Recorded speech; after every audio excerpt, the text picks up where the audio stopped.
大家好啊，歡迎嚟到我哋日更頻道噶。咁呢集同大家睇一個大陸案件啊，講緊就係話杭州有個爸爸為咗幫個仔咧去湊齊結婚嘅彩禮啊，竟然就幫個女買咗3份嘅天價保險，然後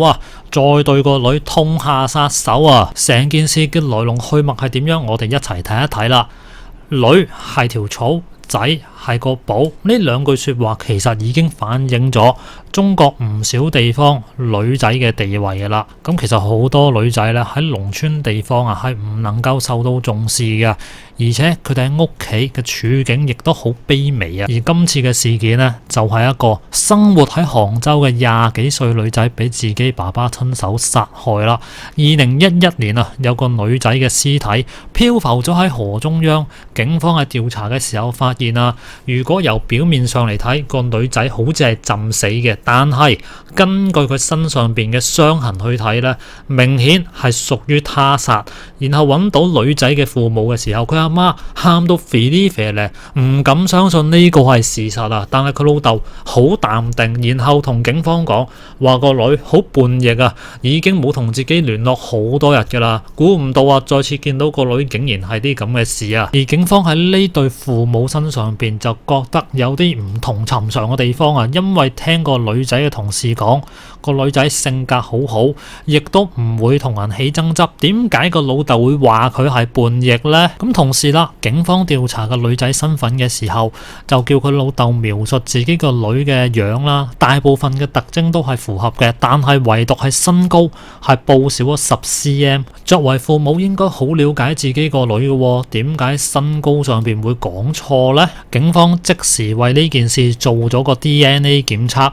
最後就確定個女仔的而且確係佢哋嘅小朋友嚟噶。而隨住調查深入警方喺個爸爸身上邊發現到越嚟越多嘅疑點，最終將佢緝捕歸案。而警方喺審問嘅時候就問佢點解要殺個女，個老豆表示就話個女呢唔乖，僅係因為唔乖就要動手殺人，個理由好牽強下。直到警方調查佢身邊嘅親戚朋友嘅時候，就揭發咗可能係同佢阿哥冇彩禮、天價保險、賭博、殘缺嘅女等等嘅家庭問題有關啊。小霞係屋企第3個小朋友嚟嘅，上邊有個阿哥，仲有個家姐，成家人呢就喺寧波嗰度揾食噶啦。佢老豆阿老華同阿媽係普通打工人，賺嘅錢唔多，一家5口呢就逼咗喺20幾坪嘅破爛出租屋，平時食都冇啖好食噶，個人工係僅夠生活啊。為咗賺多啲錢，阿老華好早起身做嘢，好夜收工，搏命工作，成家人嘅生活先叫有啲好轉。但係屋漏兼逢連夜雨，一場大火，佢間屋就俾火燒晒啦。老華仲受埋傷喺需要錢嘅時候呢，小霞同佢阿哥竟然都患埋先天性肌無力而隨住年齡增長，個病情係會越嚟越嚴重噶。呢啲壞消息可以講得上係接二連三咁嚟阿老華冇辦法接受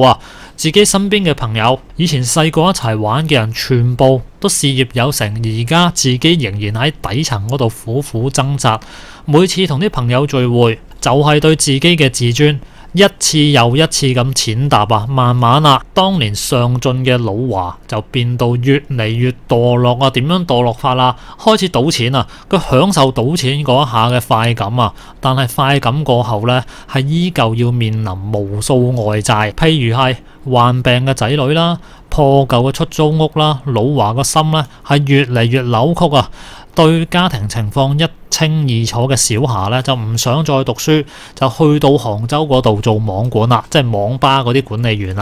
去賺錢，去幫補家用。點知呢個舉動令到老華好嬲佢認為個女呢喺度丟緊自己嘅架，父女嘅關係越嚟越差。而阿哥嘅一句說話呢，係直接拱呢兩父女去到深淵。某一日佢阿哥呢就好開心咁話俾老華知自己有女朋友阿老華都好開心啦。咁但係呢度衍生咗個問題未來新抱嘅彩禮錢喺邊度出嚟自己個仔咁嘅身體狀況，揾到個女朋友唔容易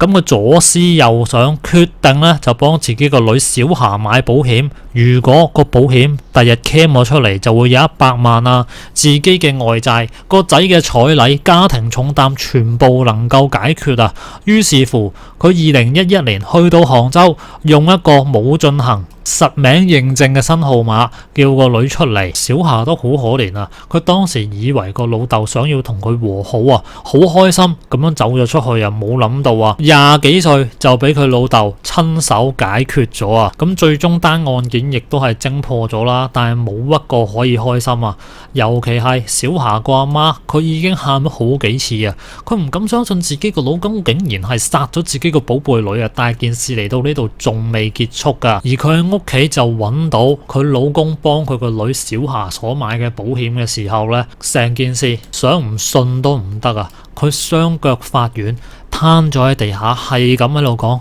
冇可能，冇可能。咁原來啊，佢個女小霞身體唔好，所以兩公婆的而且確係同佢買過一份保險噶。但係呢一刻喺佢面前出現嘅唔係一份保險，而係3份啊！即係話佢老公啊，比佢哋所諗嘅，或者係公安所講嘅情況啦，係更加狠毒噶。原來佢一早瞞住全家人，就同個女買咗其他保險啊。咁後來警方再去確認小霞嘅身份嘅時候，阿老華呢就故意將個身高虛報少咗10cm，咁樣做呢，公安認為佢啊係想迷惑警察嘅視線啊，令到自己個女呢變成一具無名女屍咁樣嘅話，就查唔到去佢頭上啦。跟住等個風頭一過，再用自己為個女所塑造嘅叛逆人設，用一句唔知道佢走咗去邊嘅說話就可以掩蓋到呢一單嘅殺女案啊！但係佢呢一種小聰明最終都係冇用啦，可以講得上係作繭自綁啊！而經驗豐富嘅警方呢，有乜可能會俾佢呃咗啊？其實佢阿媽已經認到條屍係自己個女啦，你再講埋啲咁樣嘅大話，做一做個 DNA 檢測，基本上就已經確認到係唔係你個女啦。咁佢就犯咗大陸嘅故意殺人罪啦。凡係故意殺人罪嘅，一係就判死刑、無期徒刑，或者係最輕嘅都要坐10年以上啦。而佢今次啊係為咗天價嘅保險金去殺害身體有殘缺嘅細女啊，再加上佢係試圖進行一個掩蓋，唔俾人知道條屍係邊個，咁就可以睇得到佢係有心同埋用心歹毒，手段殘忍啊！法院審理過成件事之後，就一審判決以故意殺人罪判咗老華死刑啊！咁至於佢一直心心念念嘅保險，就已經化作泡影啦。咁都所謂係天網恢恢，疏而不漏啦。最後想靠住殺自己個女賺到呢幾筆保險，諗下都覺得恐怖啊！